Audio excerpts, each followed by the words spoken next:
Приветствую всех на канале Магия Песка.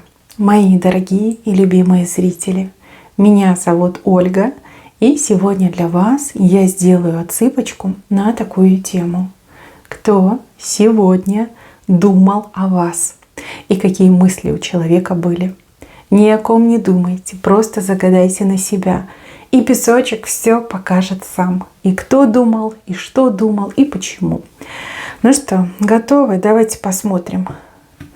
Я прошу высшие силы дать мне возможность ответить на все ваши вопросы и послать для вас только лишь самую важную, нужную и полезную информацию.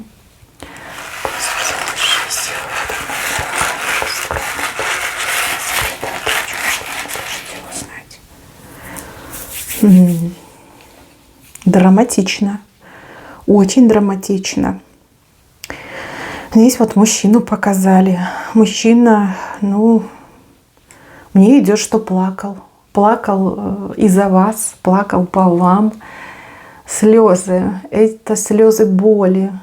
Слезы даже какого-то отчаяния, безнадежности. То ли вы какого-то мужчину послали в резкой форме, то ли вы закрыли какому-то мужчине доступ к себе. А может быть, вы вообще на него не смотрите. Вообще не интересуетесь. У кого-то еще может отыграться, что мужчина от вас очень физически далеко находится. И он плакал от этой безнадежности, от этой дикой, всепоглощающей боли и тоски по вам. И невозможности к вам прикоснуться, невозможности быть рядом, видеть, как вы живете, улыбаетесь, слышать, как вы дышите, ощущать ваш аромат. Да, вот прям так его скрутило, свело. Мне идет, что плакал. Может быть, это были слезы души, но все-таки похоже, что такие плакал. Да, мужчины не спешат признаваться в таких вещах, но они тоже плачут. Да, вот как фильм, помните, «Богатые тоже плачут». Да, мужчины тоже плачут. Да, конечно, без вас ему очень тяжело. Я не вижу вашего отношения к нему. Может, вы действительно им не интересуетесь, либо вы настолько на него обиделись, что вы просто его там заблокировали, залочили, да, ему никак к вам не прорваться. Может, у вас совсем другие интересы в жизни, либо вы интересуетесь совершенно другим мужчиной. А этот страдалец, просто страдалец, сидит и плачет. Безнадежность. Мне идет безнадежность. У меня нет пути к ней, у меня нет дороги к ней. Я ей не нужен. Она меня не любит, она меня не хочет. И что я буду делать? Конечно же, я буду сидеть и плакать. Это же так по-мужски. Да? Такое, конечно. С одной стороны, жаль его, а с другой стороны, был бы хороший человек, вы бы, наверное, не послали, да, вы бы, наверное, не отказали, вы бы, наверное, рядом с ним были. Возможно, заслужил, возможно, заработал. Мужчина ни в чем вас не винит, я не вижу, чтобы он вас винил. Он скорее винит себя и свою неспособность реализовать любовь, да, достучаться до вас, объясниться с вами, преодолеть какие-то преграды. Может быть, он и хотел бы, но страшно, да, вот запаса прочности не хватает. И он такой, как же, я же не смогу. Я не смогу проехать 1000 километров, чтобы быть любимой. Либо я не смогу добиться того, чтобы она обратила на меня внимание. Я не смогу добиться, чтобы она согласилась, да, что я за ней поухаживаю. Вот как-то так мне идет. Считает себя никем, пустым местом и оплакивает свою несчастную судьбу. А вас он видит своей музой, вас он видит своим добрым ангелом, таким добрым, что к себе не подпускает, да? Либо ангел, до которого не дотянешься. Еще мне идет, что этот мужчина только сейчас начал осознавать, насколько вы роковая женщина для него, да? Насколько велика дистанция, либо пропасть между вами. А у кого-то еще отыграется, что мужчина именно только сейчас начал осознавать свои ошибки.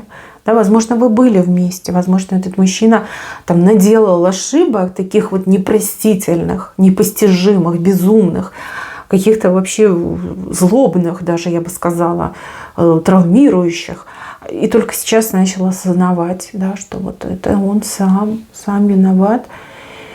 И то, что вас нет рядом, это как бы данность его прошлым действиям. Ну, пусть посидит, поплачет, может быть, через эти слезы выйдет его глупость, выйдут его страхи, но вот что-то поменяется, может быть. Ну, прям, да, ему тяжело. И, кстати, вот девушки, женщины, вам этот мужчина может сниться. Если у вас с ним связь прочная, ну вот неважно, вы поругались, вы не общаетесь, но если связь есть прочная, то он вам точно приснится. Вы поймете, о ком речь шла. А может, вы уже понимаете, да, кого вы там послали, кого заблокировали, кто от вас там на очень дальнем расстоянии находится. Плачет. Мне идет, что он плачет. У кого-то еще плачет и пьет, бухает, да. У кого-то просто плачет. Ну, такая вот у него судьба. Несчастный влюбленный мужчина. Но вы вот прям о нем не думаете. Я не вижу, что вы о нем думали. С вашей стороны там прям совсем ничего не видно на самом-то деле. Почему-то думаете о деньгах, о работе, о какой-то еда, что ли. Может, запасы какие-то продовольственные, может быть, о приготовлении каких-то блюд. А может быть, вы сегодня целый день рецепты смотрели новогодних блюд, и вам было не до этого, да? Вы себя развлекали как могли. Ну вот с вашей стороны я не вижу мысли о нем. Но могу предположить, что связь может быть, да? Вот что есть, то я вам и сказала. Дальше. Какой-то человек, как служащий, рабочий, человек, выполняющий свои профессиональные обязанности, да, вот так можно сказать. Вот мне идет, что этот человек сегодня и думал о вас, и говорил с кем-то о вас. Вот как будто бы этот человек хотел выудить информацию, да, информацию, там, не знаю, телефон, адрес проживания, может быть, статус ваш, что вы там замужем, не замужем, есть ли у вас детки, как вы живете, кто вы такая. Вот с кем-то он говорил. Ну, а потом этот человек много думал, да, где мне раздобыть эту информацию, как узнать о ней побольше, получше, поглубже, да, узнать. Возможно, вы с этим человеком пересекались. Опять же, это связано с его профессиональной деятельностью, не с вашей. Ну, вплоть до того, что, не знаю, продавец в магазине может быть. Вот как-то так даже может отыграться. Либо какой-то вот рабочий, который работает на строительном объекте, либо на каком-то там объекте, да, и вы там мимо проходили, он вас увидел, такой: ах, боже, какая женщина, кто она такая, что за красавица, да, и там, может быть, каких-то людей рандомных расспрашивал о вас, а может быть, кого-то еще. Ну вот мне идет, что интересовался, а потом он думал о вас, и вы ему действительно запали в душу, в сердце, и он бы хотел знать, кто вы такая, хотя бы, не знаю, там, имя ваше узнать, ну, либо действительно узнать, есть ли у него шанс, там, с кем вы общаетесь, встречаетесь. Вот главный вопрос: вы замужем или нет, есть у вас парень или нет. Ну и дальше уже там по списку, да. Вот кем-то говорил, потом думал о вас. И вы знаете, вот этот человек, может, он и не рабочий, да, может, он, не знаю, в банке работает, не знаю, охранником, либо этим начальником отделения банка, может быть, он там, не знаю, доктор в больнице, либо какой-то чиновник в госаппарате, управлении. То есть рабочий, на работе, да, он работой занят был. Мне вот идет, что этот человек, у него душа светлая, сердце доброе. И еще мне идет, что, девочки, у кого-то, ну простите меня, но скажу как вижу, это не у всех отыграется, а у кого-то вот конкретного отыграется, что это именно тот самый, кому по судьбе быть рядом с вами, а вам быть рядом с ним. Просто вы еще этого не ощутили, не поняли, не поймали. Потому что вы вообще не обратили внимания на этого мужчину. Да? Ну, я сомневаюсь, что вы ходите там, на всех охранников банка, обращаете внимание, либо там, на кассиров, либо на клерков. Да? То есть не всех их рассматриваете как мужчин. Ну вот у кого-то отыграется, что он как раз-таки есть ваше будущее. И будущее, кстати, очень прекрасное. Не у всех, вот у кого-то конкретного отыграется. Ну, если ваше, от вас точно не уйдет. Если ваше, он точно про вас все узнает, еще найдет способ, как к вам подойти, как с вами познакомиться. То есть там, знаете, начало. Это самое начало вашей будущей истории.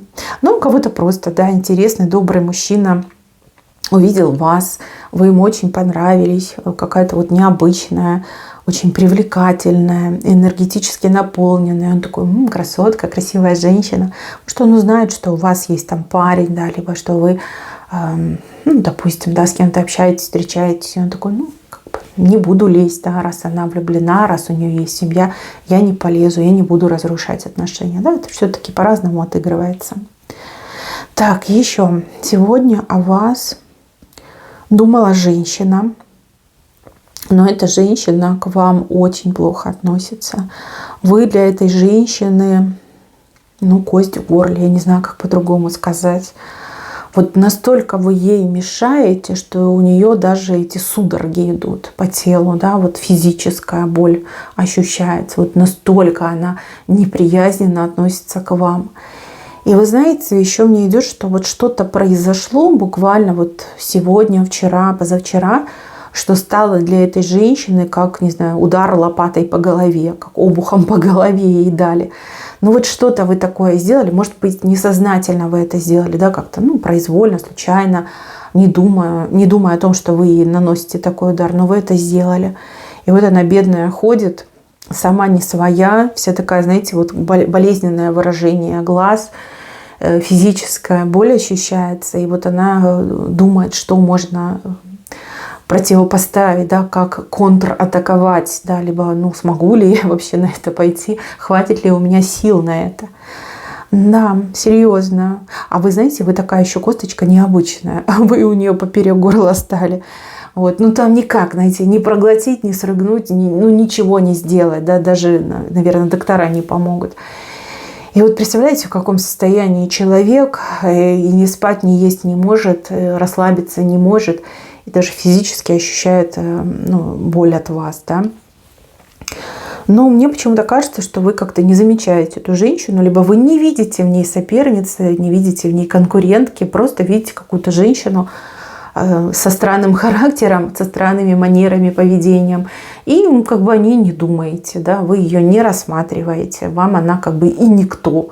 Как не холодно и не жарко вам от этой женщины. А она же там напридумывала, что вы ей кость, что вы ей мешаете, что из-за вас у нее там в жизни чего-то нет, счастья нет, радости нет, там карьера не строится. Глупая, это глупая женщина. И еще вижу, что вот ее вот эти крамольные мысли, эти ее негативные поползновения в вашу сторону ничем хорошим не закончатся. Вот еще мне идет, что у вас защита очень хорошая. Причем не просто защита, а как будто бы несколько кругов защиты. Вот. Каждый раз, когда она вам какой-то негативный посыл делает, то ей как бы мощно возвращается. Да? Прям такой мощный откат идет. Представьте, волна, которая идет на вас, отбивается об вашу защиту, как об стену, и назад со страшной силой возвращается. Может быть, как раз-таки это ее и есть мучение. Зря она, конечно, к вам пристала. Пока она это не поймет, она будет мучиться, мне идет. Либо, если вообще не поймет, то она прям выгорит этой злобой к вам, но выгорит сама. А вам как бы от этого ничего не будет, ни холодно, ни жарко. Да. Бывают больные люди, к сожалению, и ничего не поделаешь. Да? Человек сам себе выбрал такую жизнь, сам себя на негатив настраивает, подталкивает и считают, что это единственное, как бы, что можно предпринять. Хорошо, если это профессиональная конкуренция, но кто же тебе мешает учиться, развиваться, добиваться своего, показывать свой потенциал, раскрывать свои способности? Никто не мешает. Бери и делай. Зачем же ты завидуешь? Зачем же ты лезешь к людям? Если это касается личной жизни, как насильно мил не будешь. Да? Любовь, она такая, что невозможно влюбить в себя человека. То есть, как бы мы люди, свободные существа, нас свободные души. Нам Боженька дал такую привилегию. Поэтому душа всегда найдет своего партнера. Вот, если тебя не выбирают, так зачем ты навязываешься? Это вообще как-то некрасиво, да? Ой, не хочу даже про эту женщину говорить, и вам не советую о ней думать. Тем более я вижу, что она ничего не может с вами сделать и ничего не может предпринять, чтобы вам навредить. Хотя очень хочется, прям очень. Не будет этого. Так, еще вижу, что сегодня о вас говорили какие-то непростые люди.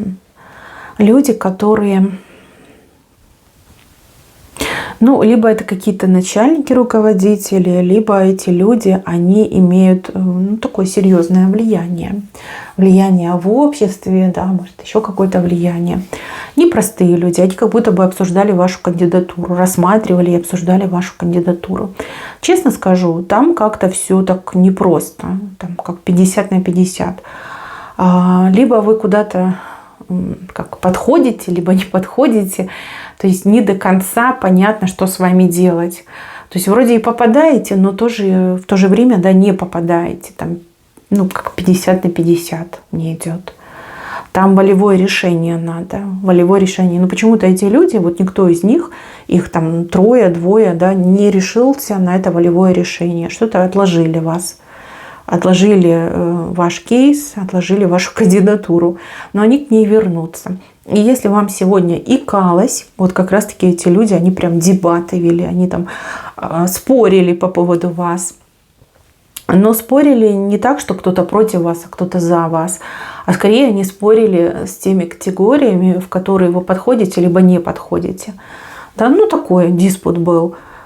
Если икалось, то вот точно про вас говорили.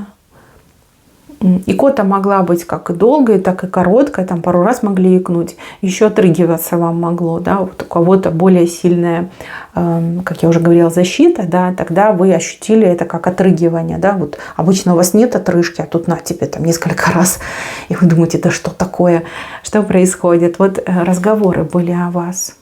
Разговоры, вы эти разговоры через отрыжку выпускали, ну, потому что энергетически их все-таки уловили. Ну ничего, пусть пообсуждают еще. Я не вижу, чтобы они желали вам зла, но от этих людей очень многое для вас зависит. Либо хорошее будет, либо никакое. Да? Ну, плохого точно не будет. Ну, вот никакое может быть, да? Ну и может быть очень хорошее. И вот еще одну женщину показывают. Но эта женщина сегодня думала не просто о вас, а она думала о вашей личной жизни. Возможно, эта женщина решила вам помочь, решила как-то разнообразить, либо улучшить вашу личную жизнь. Возможно, у нее на уме есть кто-то, с кем бы она хотела вас познакомить. И вот она об этом думала. Она думала, как вас к этому подвести, как вы там согласитесь, откажетесь, как бы это все более-менее органично, да, обставить, подать, чтобы у вас дух противоречия не сыграл. И вот почему-то эта женщина себе решила, что она должна. Вот без нее вы не справитесь. Поэтому она должна вмешаться. И, в принципе, вот это как сводничество, да, ну, типа, это нормально. Она же вам не зла желает, а наоборот, хорошего, добра желает. И вот, да, будет выступать как сводница. Уж очень ей хочется увидеть ваше личное счастье. Ну, скорее всего, да, она к вам очень хорошо относится, поэтому и хочет видеть вас счастливой. Оцените, не оцените, я не могу сказать, но эта женщина, она справа, она на вашей стороне. Вот. Подруга, может быть, может мама, может сестра старшая. Ну вот думала о том, что надо что-то делать, вмешиваться, с кем-то вас сводить, знакомить. Может, кстати, думала вас зарегистрировать на каком-то сайте знакомств, подобрать вам хорошего мужчину, а потом дать вам контакты. Даже о таком думала. Ну, видите, она любит вас, она за вас переживает. Так, мои хорошие, на этом у меня все. Берегите себя. Всем спасибо за внимание. Всем пока-пока.